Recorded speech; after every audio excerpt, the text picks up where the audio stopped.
All right, everyone. It is 2 o'clock, so I'll go ahead and get us started.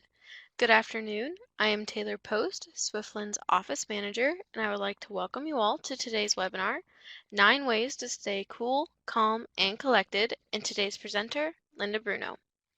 Linda Bruno has been developing and conducting training for libraries and other organizations for more than 15 years.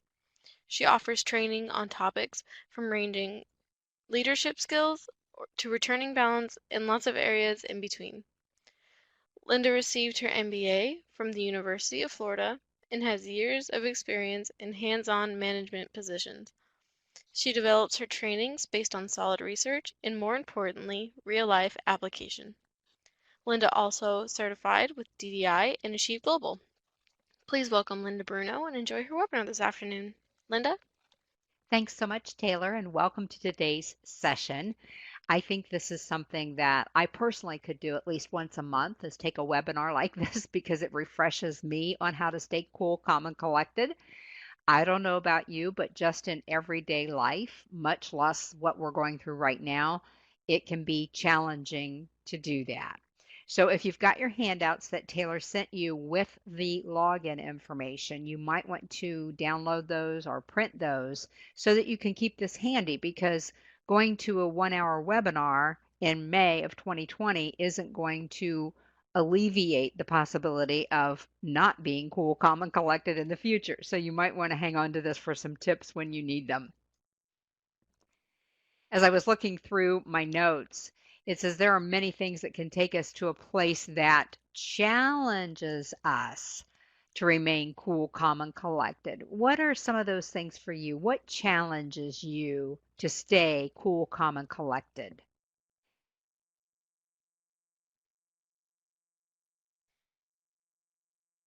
Is there anything listed on the slide, or not listed on the slide, I should say, that you can add to that? Rudeness, that's huge, isn't it? Misconceptions, absolutely. I jotted one down earlier today when I was going back through my notes in preparation, and I wrote down others' poor work habits because I've been dealing with somebody on Etsy to try to get some masks that I paid for on April 15th. And there's been no correspondence from her. She's never gotten back to me. I emailed her and she said, yes, they're going out next week. And then I ended up getting one of them last week instead of two. And I had to email her again. Oh, yes, the other one's going to come from my mom who's working on my Florida orders.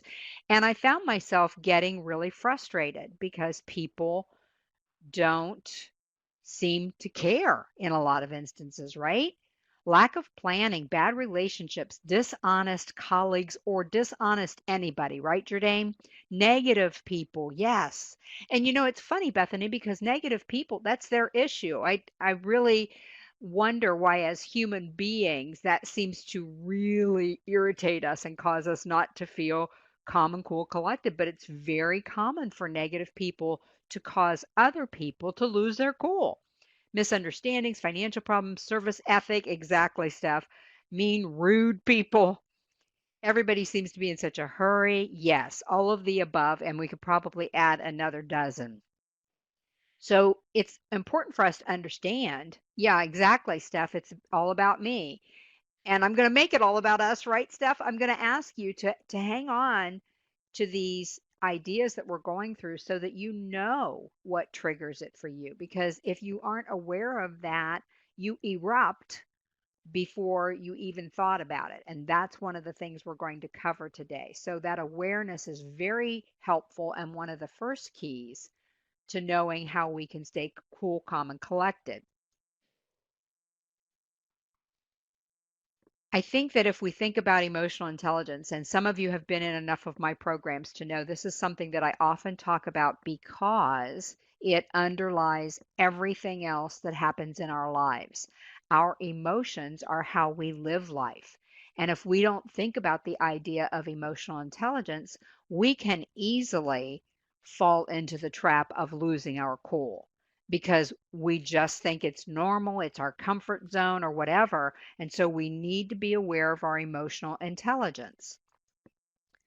It's the capacity for recognizing our feelings and the feelings of other people, which also motivates us. You have to be motivated when you leave here today. Linda Bruno is not going to motivate you. That has to be self-motivation, doesn't it? And you have to be motivated when you leave here today to make any changes, because guess what? If you leave here today and you don't make an attempt to change anything that we've talked on, then you aren't going to remain cool, calm, and collected because nothing has changed. So we want to recognize and manage our emotions in ourselves and in relationships. Again, that's one of the reasons I started out by saying what challenges you. That's how you recognize what's going on in your emotions. And then the real big, huge decision is to decide to manage those emotions. So I talk a lot about Daniel Goleman's model, and he sort of wrote the main book on emotional intelligence a while back. And there have been lots of others, and there's some really good ones out there, but they're kind of all around the four components of emotional intelligence, which are self awareness, self management, social awareness, and relationship management.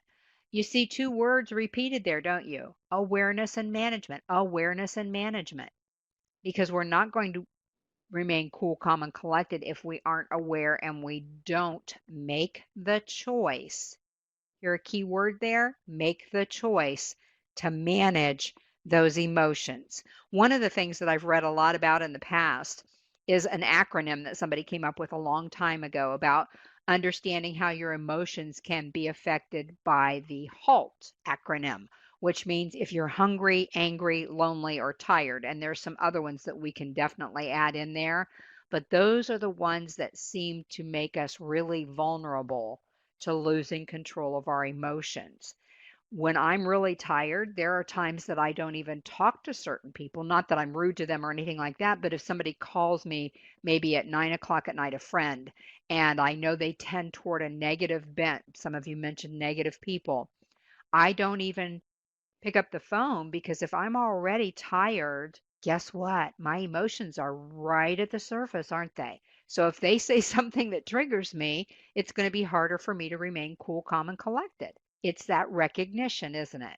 That that's who I am and that's how I operate. Yes, Steph, hungry, angry, lonely, or tired. So we just, if we're aware of that, then we have choices in our life. And that's what we want to talk about today. So the first two of those elements are self-awareness that we mentioned, but it's recognizing, please, please, please get this, recognizing a feeling as it happens, which then helps us make better decisions. Why would that help us make better decisions, do you think? Why would recognizing a feeling as it happens help us make better decisions? Isn't it good enough that I look back and I say, "Oh, last Friday I got upset. I really need to do better at that"? Wouldn't that be sufficient?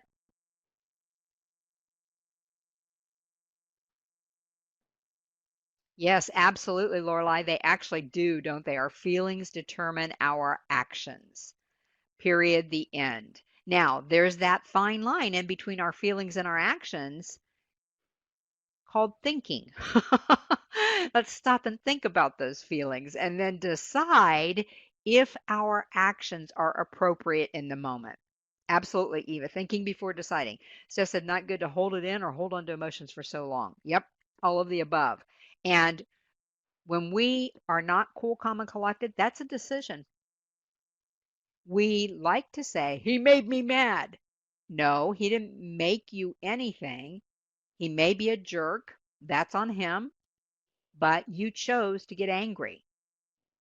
So be aware of that. Um, Taylor, I just saw a message in another side of the chat that Hyacinth needs the handouts. So if you could handle that for me, I'd appreciate it. Gregory said we can realize how we respond and also be able to view the other person's reason for triggering you. Great word there, triggering, right, Gregory? And that's what we were talking about earlier, the challenges. Those people trigger you. And certain people just trigger us. They could be saints, and for some reason there's something in their behaviors or in their attitudes or whatever that trigger us, and we need to make that decision that we're not going to respond to that, or I should say react to that. because that is what self-management is, isn't it? It's handling feelings so that your reactions are appropriate. My husband used to say, because I teach this, so we were always talking about these things, and he tended toward the negativity when we were first together. His whole family was that way, and I would say, I'm not going to travel with you today if you're going to be this negative, because I would get myself all riled up about his negativity. And he would say, how do I stop it? And I said, you don't stop those thoughts from coming into your head, but you have to decide what you're going to do with the thoughts, right? You have to decide what you're going to do with the thoughts, because there's no such thing as stopping the thoughts. They come. Are you going to wallow in them? Are you going to stay there? Are you going to be furious? What are you going to do? Because you know what? None of that really benefits you. So it's that split second decision of, I know what I can do with this thought. And even though, and you admit the thought, you don't try, hear me clearly, you're not trying to suppress those emotions, even if you find yourself getting angry, find yourself being really frustrated. Absolutely, Robin, it drains your energy and you don't need to suppress them. That's not healthy for you. I think it was Steph that said, don't hold it in, because you may need to cool down before you address these things. But if you hold them in for a long time, it's physically not only draining, but bad for your health overall. So that's not what we're talking about. We're talking about control, not suppression. Think about that. 9 ways to remain cool, calm, and collected. It means you're going to control your emotions, doesn't it? But not try to suppress them. Those are intrapersonal. Those two elements are intrapersonal. They're all about you. As I said, they're not about somebody making you mad, somebody making you hurt, or anything like that. It's about you. And I've said this before. When I learned about this particular topic, along with behavioral tendencies, it changed my life. Not because I was able to manipulate other people, nothing like that. I recognized what was going on with me, and I now was able to control my emotions better. You notice I did not say I control them perfectly. To this day, as long as I've been working with this information, I still do not control them perfectly, nor do I ever expect to. But I can tell you I am so much farther ahead than I was before I studied this information. So I really hope you'll grab hold of this today. Feeling the emotion is not the same as self-awareness. We all feel emotions, but you have to pay attention to that, don't you? What is that thought bringing into your mind? What kind of a physical reaction are you having? What is it kind of pushing you to do, whether or not that would be beneficial? We've got to pay attention to our emotions. Acknowledge them. It's okay. Somebody came up to me at a face-to-face workshop a while back and she said, I just need to know if these emotions are okay to have. And I looked at her and I said, stop right there. And she looked at me like, well, that was rude. And I said, no, no. What I mean is your emotions are always okay to have. They're your emotions. Don't deny them. Look at them and say, what's going on here? Why am I having this emotion? What do I need to do about this emotion? And to have that high level of self awareness, there's some discomfort involved. As I mentioned, it's been some of the best information I've ever learned, but as I was learning it, I was squirming. You mean I have to take responsibility for my emotions? Why can't I just blame other people? Right? Wouldn't that be so much easier? We do it all the time. I mean, it's just a human reaction. And you all know I'm nothing if not human. I react just like everybody else does, even though I study this stuff. But you have to practice it, don't you? I can remember, why can't I just act like a 5-year-old stuff? Yeah, exactly. Throw a temper tantrum, pout, withdraw, be defensive, all of the above. It's what we do. And we do act like 5-year-olds. I told somebody once, I think we're just 2-year-olds in big bodies a lot of times. But it does cause discomfort to face this. And some of you will leave here today thinking, yeah, I got to take an hour away from work and it was nice to hear that stuff, but she doesn't know what I'm going through. No, I don't. I know what I go through, and I'm not immune to losing my cool or not having things in control. I just have to learn how to deal with the discomfort of that. The discomfort of saying, Linda, this is on you. That makes you squirm, doesn't it? But I'll tell you what, the bonus of that is once you start doing that, you recognize it, you're more able to manage those emotions. The growth, the personal growth you have is incredible. And it feels so good to have that growth because if you don't practice things, you never learn them. And if you start practicing emotional intelligence and you start learning a little bit more about yourself, you automatically grow. Susan, if they are deliberately doing it, I don't mean to sound dismissive, but oh well, that's on them. Let me give you an example. My sister used to work in a factory. She passed away a couple years ago, and she was always a hard worker. And the bosses knew she was a hard worker. And one day the boss gave her a 99-cent coupon for a Wendy's hamburger as a reward for something that she had done to help other employees that day. And she was always doing stuff like that. And that sounds kind of silly, doesn't 99-cent coupon, but he couldn't give her a raise or anything. So that was his way of showing appreciation. She went into the lunchroom that day, and two of the other employees were sitting about 3 feet away from her, and they started talking about her as if she wasn't there, sitting 3 feet away from her. And they were always rude and mean and deliberately doing it, like you said, Susan. And we talked every week. And I was talking to her about how these people treated her and all that. And I kept telling her, that's on them. That's the chip on their shoulder. They're just jealous. I kept telling her all the standard answers, but she rephrased my standard answers a couple weeks later. And when I called her that day, she said, I think I got it. I said, what's that? And she said, I would hate to live inside their heads. And I said, oh my gosh, I love the way you rephrased it because it's profound, isn't it, Susan?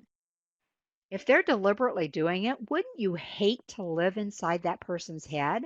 I worked with somebody like that once, and she would stir and try to get people mad at each other. And I kind of engaged, to be honest with you. That was years ago. And I kind of engaged with that because I didn't know myself well enough to take care of my own emotions. But now I look back and I say, wow, what a miserable way to live. And I can't help that person because guess what? This webinar is not entitled How to Change Other People So That You Can Keep Your Cool. If I could create that webinar, we would have 70,000 people in today's webinar. But there's no changing somebody else. You can change how you interact with them. And you know what? That drives them crazy sometimes, Susan, when you just are cool, calm, and collected, because guess what? What gets rewarded gets repeated. And for some reason, there are people in our lives sometimes that what rewards them is for us to have a negative reaction. It feeds them somehow. It's sort of that old saying that says they need to blow your candle out to make theirs shine brighter. It's that kind of a philosophy somewhere in the back of their mind. And I just won't let them rent space in my head to make me upset and agitated. I might temporarily, and I call this my recovery time. Years ago, before I studied emotional intelligence, my recovery time could be days where somebody did something for me to lose my cool and I'd still be stomping around 3 days later. My recovery time now is minutes, only because I focus on it and I say, you know what? Here's one of my life mottos. This isn't serving me well. Yeah, it is annoying. Absolutely, Susan. As long as it's that petty stuff not getting to the boss or meeting your messing with your job or career. Yeah, and if it is, you need to take control of that, don't you? Be proactive. If it's about something that's going to go to your boss first. I had somebody ask me a while back a question about something that had happened in their environment. And I said, well, I'm going to speak from a supervisor standpoint. I will respect you more. I may not be happy with you, but I will respect you more if you come to me up front and I don't have to hear about it somewhere else. So those are the kinds of things that can be helpful when you're trying to keep your cool, is to just understand, keep your values. If you believe in Honesty and integrity and treating people well. Hang on to those values and don't get angry when somebody does something that makes you feel like you're going to lose your own values because you still have that choice. Hyson said it's not healthy to keep harboring negative stuff. No, it isn't. We have to process it, don't we? Jen said, I've done that, gone to my boss first, and it worked well. And you know what? Sometimes depending on your boss, it might not. I'm pretty realistic. I worked for two bosses in my what I call my former life, and I had one boss that would have been very pleased that I came to him, and the other boss would have ripped me apart. But I just had to understand that. And unfortunately, that's one of the situations where I didn't keep my cool when I was working in that job because it was kind of an intimidating environment, a negative, toxic environment. I learned a lot from that. Susan says sometimes it's easier to put that pettiness in perspective, but it gets to you sometimes. Absolutely. Catches you wrong when you have a weak moment. Yeah. It's good to recognize your weak moments, Susan, and know when that happens. Like somebody said earlier, can't remember who said it. Know what your triggers are. I think Gregory said it. Know what your triggers are and be prepared for them. Yes, Jan, you were lucky to have that kind of a boss. So the discomfort, as you can hear in the chat, we know that it's uncomfortable. And again, you will get annoyed. You will get angry. You will be hurt. There's no denying that. That's what life is. Think how awful it would be because if we don't have negative emotions, we're not going to have positive ones either. So we wouldn't want to go through life without having emotions. On the other hand, you have more control than you think. For those of you who are asking for the handouts, you might want to go back to your login link. They should have been attached there just in case Taylor can't get them to you right away. Self-awareness also requires a willingness to read between the lines of our own emotions. Ack. I don't want to do that. I just want to say I'm mad. I don't want to dig deeper and find out why I might be mad. But studies show that anger is almost always a secondary reaction. For me, what's under the anger a lot of times is I feel intimidated because of low self-esteem. Now, I've worked on my self-esteem for decades, but I've read studies that say if you grew up with low self-esteem because of your environment, you never totally get rid of that feeling. And so when somebody says something that hurts my feelings or makes me lose my cool, I have to look under it and say what's behind that. I was at a program once and there were several presenters, and the person that was making introductions had our slides to introduce us. And this person walked up to me and said, the other two presenters were PhDs. I am not a PhD. And I had worked hard later in life, shall we term it, to get my MBA, and I was pretty proud of that. And this person walked up to me and said, now you just have an MBA, right? What word did I hear in that statement? Yeah, exactly. Exactly. And you can still hear that low self-esteem in my voice today, can't you? Here we are in 2020. Yeah, exactly, Steph. I'm lacking. And I channeled Daniel Goleman. You'd be proud of me for my emotional intelligence because I knew exactly what this person was doing. And I do believe, Susan, that they did it on purpose. I do believe that. But I thought, you know what? I don't really value that person's opinion much anyway. So I looked at her and I smiled and I said, yeah, I just have an MBA. Oh, no, no, I didn't mean that. And I thought, really? I'm pretty sure you did. Just only, is that all? Exactly. It was a real put down. You're absolutely right. So you hear that from me, don't you? And I teach this stuff, but I'm still going to have those kinds of reactions. But I knew exactly where my anger was coming from that day. And it was coming from my own lack of self esteem. And then I, in my own head, said, you know what? You worked really hard to get that MBA, and there are a lot of people that never have that opportunity. So just pat yourself on the back and go on. And somebody said to me once, you can still go get a PhD. I don't want a PhD. Would it have been nice 20 years ago? Sure. I'm in a stage in my life where that to me is not worth the effort or the money, let me just say. I think it's admirable. I respect people that do that, but I don't need to go do that to prove it to anybody. Diana said self-soothing is key. Absolutely. And that's what that was without denying it, right, Diana? I don't want to deny what I'm feeling or pretend it didn't happen. I just need to recognize it and say, here's why I'm enough. Did y'all hear that? Because sometimes when we lose our cool, it's because somewhere deep down we think we're not enough. You are all enough. Let me just say that to you. Laurel, I said I do that to myself sometimes. I say, I just want, and I have to tell myself not to use the word just because it limits us. Yes, absolutely. So anger is almost a secondary reaction. So what else is behind it for you besides low self-esteem, which is my deal? Jan said, this is a horrible thing to admit, but what is most behind my anger is the stupidity of some people's reactions, jumping on you or just ignoring direction. No, it's not a horrible thing to admit, Jan, not at all. I have the same feelings when I look at people and think, really? Really? And if it's not affecting me, I can laugh and let it go. But if it's affecting me, it is frustrating, isn't it? Fear, absolutely, Steph. And it could be fear of a lot of different things. We could be fearful of losing power or status or that person's recognition or just any number of things, frustration.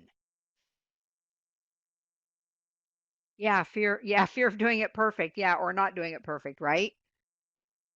And then we lose our cool, or not doing it the way somebody else expected, even though that wasn't any more perfect than the way I did it.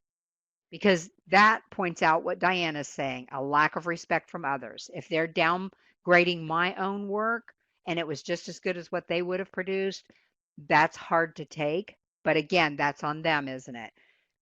Sarah said, being accused of something I didn't do, putting words in my mouth before I get a chance to get the words out. Yes, all of the above. And those are natural reactions, folks. We're not here to try to eliminate the reactions. We're here to try to talk about managing them. Sometimes it's jealousy or guilt. Ooh, that's a tough one, isn't it? Sometimes it's guilt, folks. We get angry because we're guilty instead of admitting, yep, I had a part in that. Yeah, Robin, somebody telling me what I need to do. Oh boy, I've been there. Tone is as important as what is said. Sure. Yep, getting defensive. So think about this. Self-awareness is not self-awareness if it's in hindsight. Does that make sense to everybody? You've got to recognize it as it happens because how will you ever manage the emotion if you don't recognize it as it happens? And understanding that can go a long way toward you remaining cool, calm, and collected. It's good to reflect. Don't get me wrong. We're here on a Tuesday, and let's say something made you lose your cool today. It's okay to reflect Friday about what made you lose your cool and how could you do better next time, but that's not self-awareness. And it's not going to increase your emotional intelligence until you catch it in the moment. Yes, managing in the moment is so hard, Steph. You are absolutely right. And it's still hard for me. I have to tell you this, just so you all know we're all okay. All of us in this room today are okay.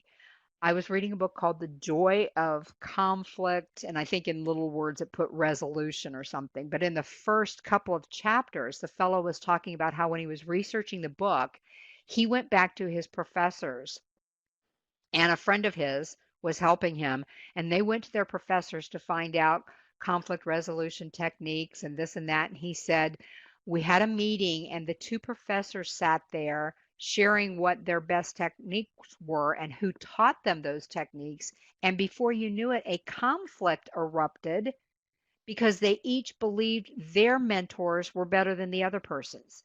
Are you hearing what I'm saying here? They teach this stuff at a university level and it is their entire focus of life. I can at least use the excuse it's not my entire focus and I don't get it right all the time, but that's what they do for a living. And they were erupting, losing their cool because that's how natural it is for us as humans to do it in the moment. Sarah said, I can recognize it when I'm calmed down. I guess you want me to recognize it before I lose my temper. How about as you lose your temper, Sarah? As the feeling comes to you, Right there, there's a split second, isn't there? There's a split second where you can say, I feel angry to your in your mind to yourself, or that upsets me. And you take that few seconds to look at that and say, what am I going to do with this feeling? There's a thing as righteous there's such a thing as righteous anger, isn't there? When I see animals or children hurt, I have righteous anger, and I think that's justified, but in reality, that's a very small percentage of the anger I ever feel. Most of it is for all of the things you all talked about earlier. Yes, it can be difficult to catch in time. That's why it takes practice, Andrea. And if you don't catch it before it happens, don't just let it go. I said something to my husband once that he was just making a comment about a situation, and it hurt my feelings. He didn't hurt my feelings. I allowed what he said to hurt my feelings, and I knew 100% that he did not intend it that way, but I couldn't catch it right then. I pouted, but I knew as soon as I started pouting what was going on and why I felt that way, and I apologized to him. And he said, I knew as soon as those words came out of my mouth, you were going to take it that way. So, but it wasn't on him, it was on me. So even though I didn't catch it before my mind went there, I caught it quickly after. We just need improvement, don't we? Many of you in the room today will try to find a perfect way to apply everything we're talking about. There is no perfect way. I want you to make progress. Is that fair?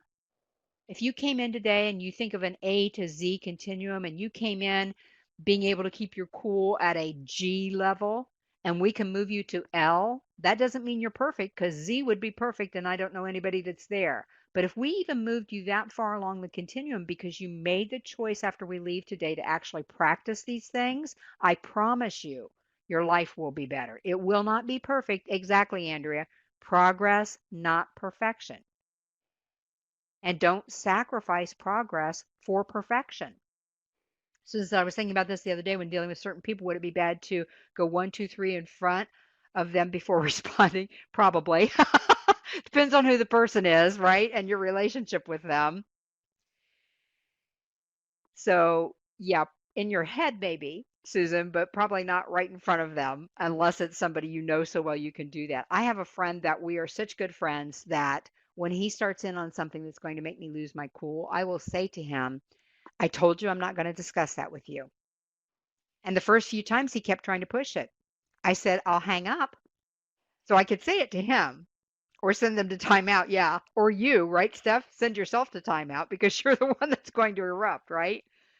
So we talked about self awareness. We're very, very aware of what that means and why it's so important. So let's take a look at self management. It's about managing your emotions, especially the disruptive emotions and impulses, and staying calm and composed in upsetting situations. There's the big challenge, the big obstacle for a lot of us is to manage the emotions. It's very natural. Don't beat yourself up over it. Say, you know what? I reacted way too quickly there. The next time I'm going to do better, and then do better. Don't give up. I have people in my life, I haven't seen this one fellow for many, many years, but I can remember him saying in front of a group, this is just the way I am. And if you don't like it, too bad. He thought that was self awareness. No. Self awareness is understanding that there's a detrimental effect to that, right? Steph said, not freeze. Yes. Yep, absolutely. So, managing disruptive emotions and staying calm and composed in upsetting situations. Thinking clearly under pressure. When we are emotional, it's very difficult to think clearly, isn't it?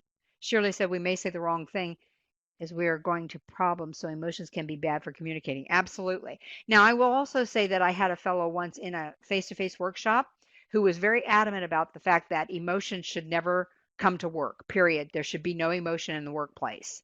And I said, well, first of all, I don't think that would be ideal.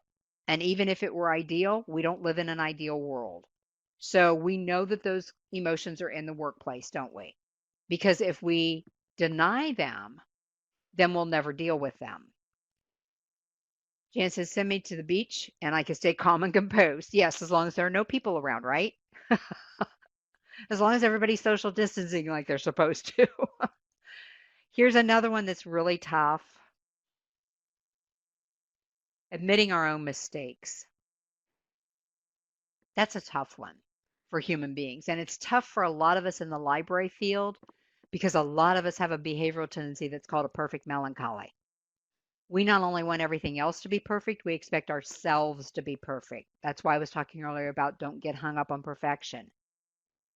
No emotions, Spock, yeah, or Sheldon on Big Bang Theory, right? Steph said we're often at work as much as we are at home. It would be hard not to have emotions. Yeah, and it wouldn't be good either. Sometimes if we show frustration, we're able to work through things. If we're not showing it and we're just holding it inside, problems don't get solved.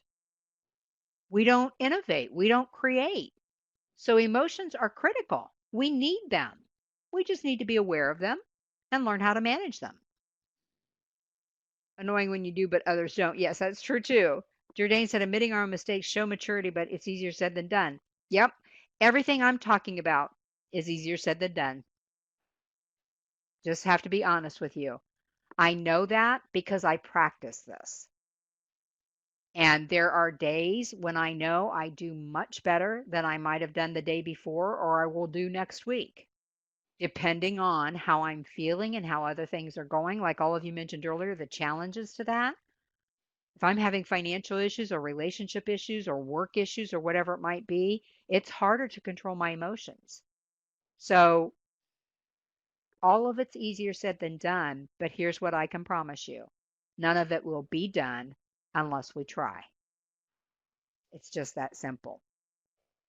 By the way, you all have my email address at the bottom of the first page of your handouts. If you need to get in touch with me, feel free to do so. And I'm more than happy to try to flesh some of these things out a little bit more for you.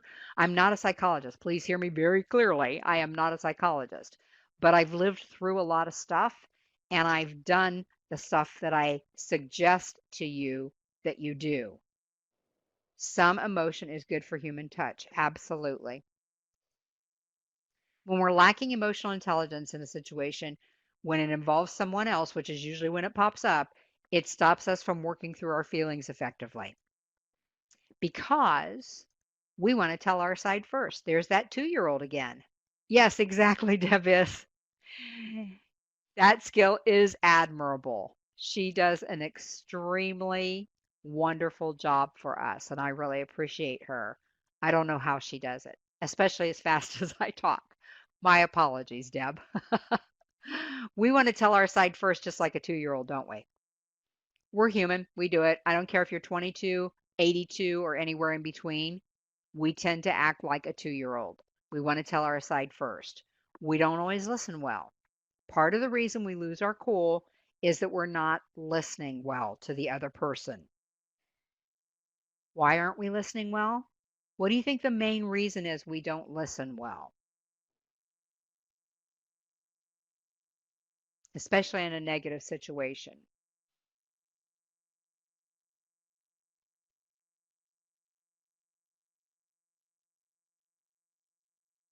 Our emotions don't want to hear it. All of the above. Yes. Afraid of forgetting what I was going to say. Exactly, Sarah.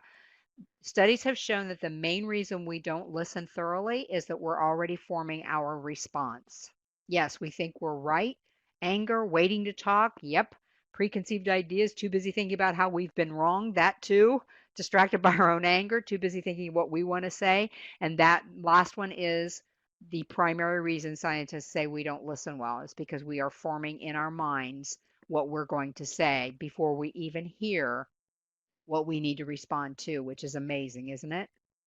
That we jump the gun so much. So it's another area we can practice on, and that is learning to listen better. And I'm sad to say, I think that we're getting worse at this as a society because of social media and texting and instant messaging and all of those kinds of things, even email. We don't tend to listen as well as we did before. I'll just say before, maybe before the internet got really popular or cell phones became really popular. We just don't listen as well. People look at you like, who are you? When you actually listen and a week later you ask a question about something they said, they think, oh my gosh, how did you know that? They almost look at you like you've been spying on them because people are so good at not listening. Sarah said, afraid we won't get a chance to talk before the conversation moves on. Yep, that too. We're afraid we won't get our way. It's another reason that we don't work through our feelings when we need to. We jump in because we're afraid we won't get our way.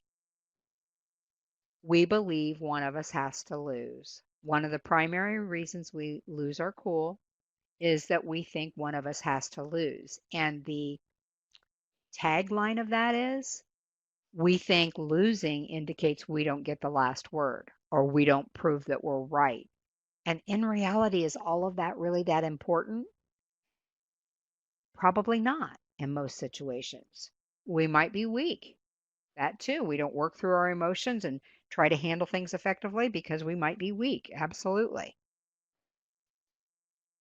So, how can we improve our efforts to stay cool, calm, and collected? We've already covered a lot of stuff already. So, I hope you were able to capture some of that. But here's another big one. Focusing on blame is just going to drive you crazy.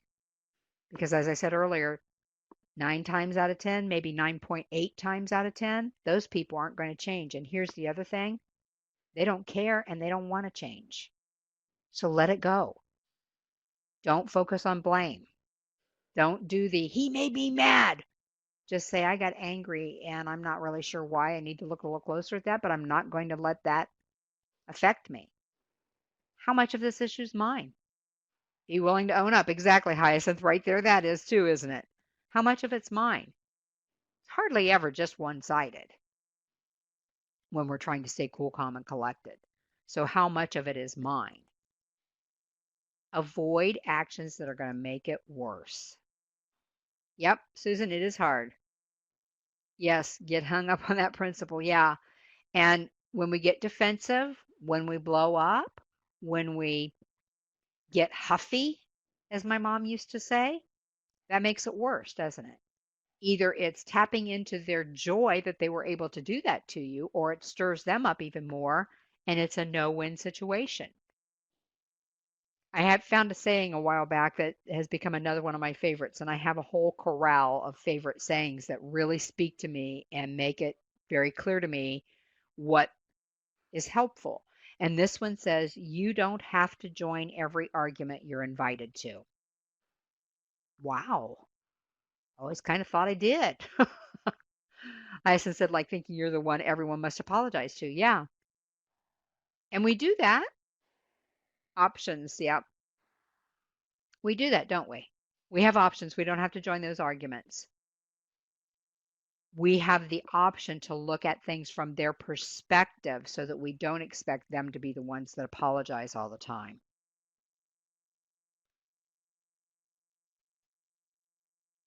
Recognize that when you're angry, you've made a decision. You've made a decision that could have consequences you haven't even thought about. Because guess what? A lot of times when we allow our emotions to take over and we don't manage them, we make the decision to say something or to stomp around or to pout or withdraw, we damage relationships.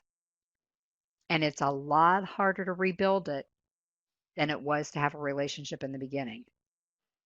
So whether that's at work, in your home life, with friends, when we don't manage our emotions, we can damage relationships. So when we're angry and we're not staying cool, calm, and composed, we've made a decision. Now, there are times that maybe that's no big deal. Maybe you're not proud of yourself that you lost your cool, but the relationship itself doesn't matter. The problem with that is every time you lose your cool, you're telling your brain that's the normal way to react. Stop thinking, ask for time if I need it. Yep, absolutely. Bethany said, I hate conflict, tend to avoid it at all costs. I'm not honest with how I'm really feeling or that there's a problem. Being passive instead of assertive in this way isn't healthy or good for me or the other person. Absolutely, because you can't have a foundation, can you, Bethany? That's an action that makes the situation worse. And I know a lot of people that do that. And I will avoid it if I can, but I have gotten to the point because I've worked on it so hard through my own training of me that I will address it. While my stomach is churning, Bethany, did you hear me? I'll address it, but my palms will be sweating and my stomach will be churning because most of this is not easy. And you know what? If it's really, really easy for somebody to get involved in conflict, they're probably going to be the ones we're upset with, right? Because they enjoy it. So you can be you can handle it well without enjoying it. And that's what we need to work on a little bit more. Don't listen to the committee that's inside your head. If you've got your handouts there, the notes say who's on your committee right now. Is it somebody going, "Can you believe they did that? It figures. That's the way it always happened. That's my luck." Do you have that committee in your head? Because that committee gets that thought or feeling that comes into your brain and goes, "Oh, good. Here we go. We can run with this." Right? And you can actually name these people on your committee. I have people in my past that used to be on my committee that kept me in a constant state of being intimidated, humiliated, less than, whatever. They're not on my committee anymore, nor will they ever be on my committee. So, who's on your committee right now? Who would you like to have on your committee? Type that into the chat box. You don't even have to give me a name. Just give me a relationship. Is it a friend, a sister, a brother, a mother, a father, a sibling, a whatever? Who do you want on your committee? Is it a, I don't care if it's a movie star. I have a friend who used to have Clint Eastwood on her committee and then she changed to Steven Seagal. You can hear that she wanted somebody who would do the make my day kind of a thing. She was a very strong person, but she had overcome some adversity and she wanted the strength of that, that voice in her head telling her, you can do this. It wasn't a matter of being argumentative or anything like that. In her mind, that gave her strength. Inside out is exactly what my brain must be like.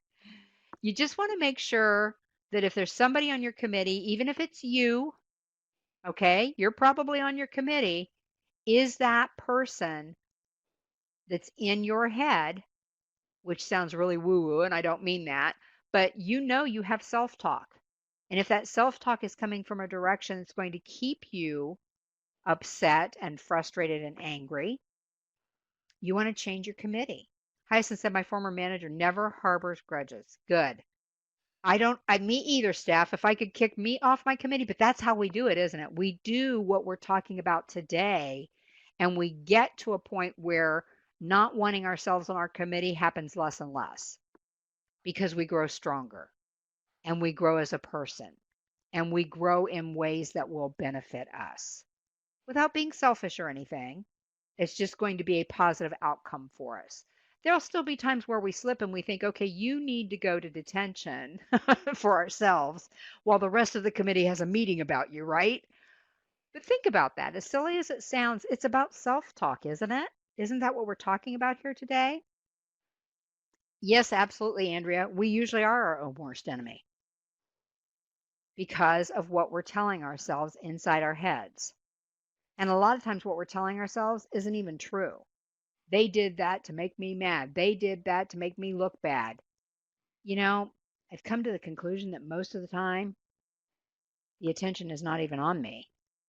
So nobody really cares what's going on with me. Ask yourself, this is huge. I mentioned this earlier. Why am I angry? Why am I losing my cool? It isn't about us, is it, Steph? Most of the time, when somebody's saying something, most of the time they don't even realize that they're stirring things up for us. And when they do, they're trying to get what they want. It's not really about you, it's what they're trying to get what they want. But ask yourself why you're angry. Years ago, I tell you stories that make me look bad, and I do that to let you know that I've experienced the same things you have. I pulled into the parking lot of a client, and I had a training friend and we worked on different projects for this client together, and then sometimes we worked on things separately. And so I pulled into the parking lot. My client had made an appointment with me. She said, I've got some things I want to go over with you and some work I want you to do. And I said, okay. So I pulled in the parking lot and there was my training friend's car. And I instantly got angry. Whoa. because the first thoughts that came into my head, that figure, she'll get the work. She was here before I was. I won't get the jobs, blah, blah, blah. That all happened in about 60 seconds. And I started laughing in my car by myself. And I said out loud, nobody could see me. I said out loud, Linda, you teach this stuff. Why are you so upset? And I knew right where it was going back to. At that time, I didn't even have a college degree. So she had her master's degree. So that lack of self confidence, lack of self esteem made me angry at her and my client. They didn't make me angry. My own feelings made me angry. So after I started laughing, I was plenty early, so I got out of the car 5 or 6 minutes before it was time for my appointment, and I started to walk to the door, and my friend came out and we talked for a couple of minutes, and I had already let it go. And by the time I got into the client, we had a great discussion. I got work, everything was good. But I found myself thinking afterwards, what would have happened if I would have allowed those emotions to stick with me when I went into that door? She wouldn't have wanted to hire me to represent her. You see how we damage ourselves? And then I would have been mad at her or my friend. And in reality, it would have been all on me. So, am I proud of that? No. But boy, was it a slap in the face to show me how my emotions take control so easily. And it is a never ending cycle. Absolutely, Steph. It was so good for me to go through that day because it was one of those epitome moments where you say, "Oh, now I get it." And I got it. I don't always hang on to it, but in that situation I got it. Think to yourself, is this a situation I can even change? Because if it's not, why am I even going there? Why do I care? I mean, you could care, but if you can't change it, why get your emotions involved? Why give up your energy to that? It's not going to be helpful to you. Dr. Phil used to lean across the table when he knew somebody was making up stories and he'd say, "How's that working for you?"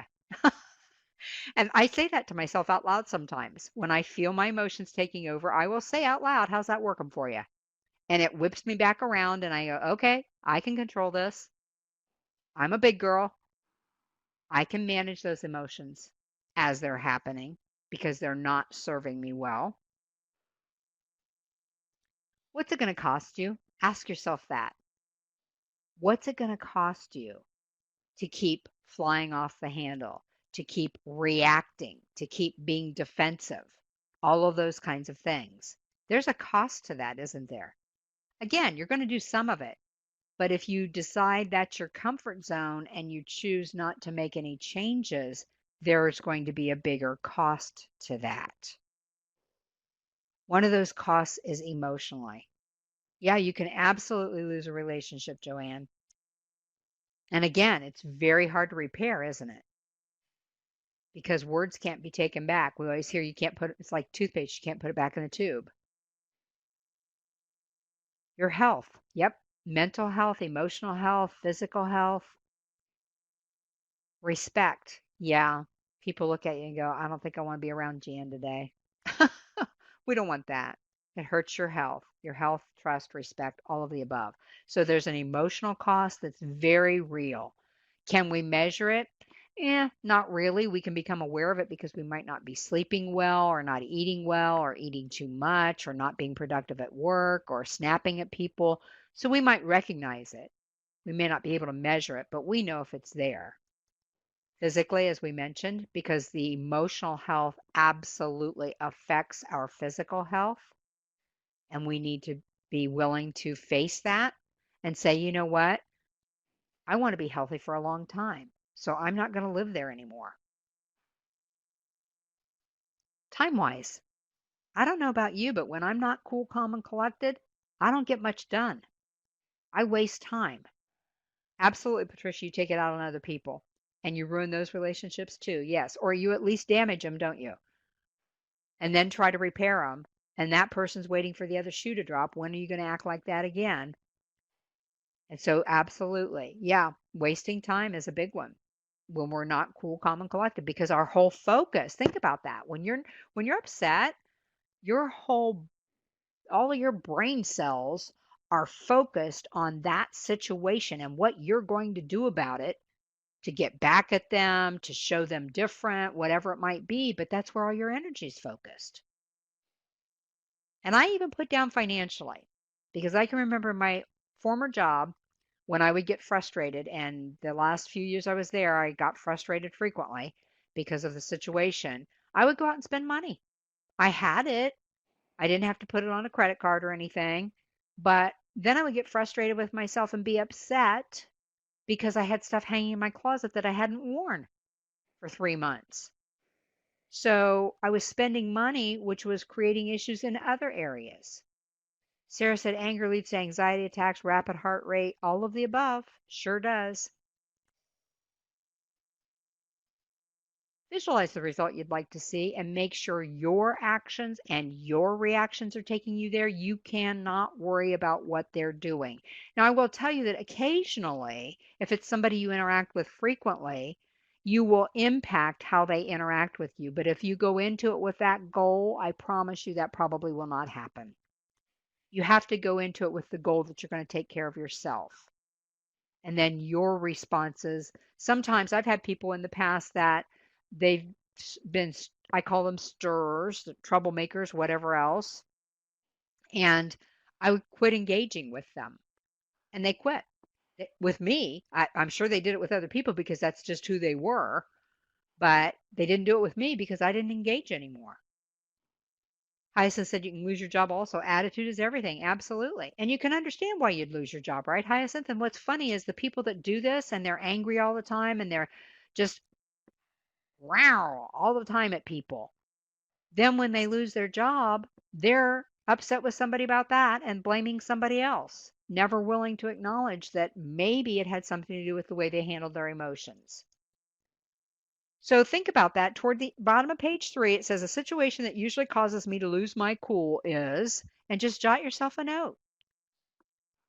The more aware you are of your triggers, as I think it was Gregory said earlier, the more aware you are of your challenges, the quicker you will recognize the emotions that are going to upset the apple cart. So a situation that usually causes me to lose my cool is, and just jot that down. But what I really want to know today is what is one thing you're going to do differently? Specifically, it's a list, huh, Susan? Okay, so let's lessen the list, shall we? Let's shorten our list. Well, how about that? What's one specific thing you can do differently to remain calm, cool, and collected the next time you find yourself in that situation? Address things in the moment, walk away, put myself in their shoes so I can understand better, breathe, which is being shown more and more to be beneficial to us, by the way. Recognize the emotions as they're happening so that you can say, I'm going to manage this inside your own head. Maybe even have somebody that will hold you accountable. Take time to listen, reflexive listening. Sometimes you can't walk away. Absolutely, Scott. That's why it's so important to manage them in the moment, isn't it? Don't let the sun go down on your wrath. Don't take the situation personally. Go into a situation with the idea of how you can help. What can you do to help the situation? Absolutely. We don't need to go into it with, I'm going to win, do we need, Joanne? We don't need to do that. Sarah said, ask for clarification to make sure I'm not misinterpreting what the person's saying. Yep. Talk to my good committee. Yay, staff. And change them occasionally if you need to, if they're not responding properly. Recognize why I'm angry and think before I speak. The why I'm angry is just that's been huge for me. Breathe, process the moment, proceed to an understanding. Don't send angry emails. Absolutely. Don't even type them. I've had people say, oh, I type them and put them in my draft folder. It's so easy for them to go out accidentally. Don't do that. Write it down if you need to somewhere, your response, and then let it rest and then respond. It is about compromise. Absolutely, Joanne. Watch my tone and my body language and the why. That was another big learning experience for me and listening. Thank you all for sharing that. I hope since you've typed it into the chat, my hope for you is that you will make a commitment to actually doing those things because we know that if we don't make any changes, nothing changes. If I can help you in any way, drop me an email and I hope to see you again. Just keep in mind how far you're going to go. You don't have to get to Z. You just have to move a little ways. That's all. If it's to be, it's up to me. Thanks, everybody. Patricia, if you'll drop me an email, I'll get those answers for you rather than trying to find them in the slides. So just drop me an email with that email address at the bottom of your handout on page 1. Thank you, Linda, for an informative webinar this afternoon. Attendees, if you enjoyed this webinar, we ask that you join us on June 11th for Linda Bruno's next webinar, Understanding Compassion Fatigue. As always, we encourage you to keep an eye on the Swiftland CE calendar, the Swiftland Facebook page, or your message from the listserv. Thank you everyone for attending and have a great rest of your day.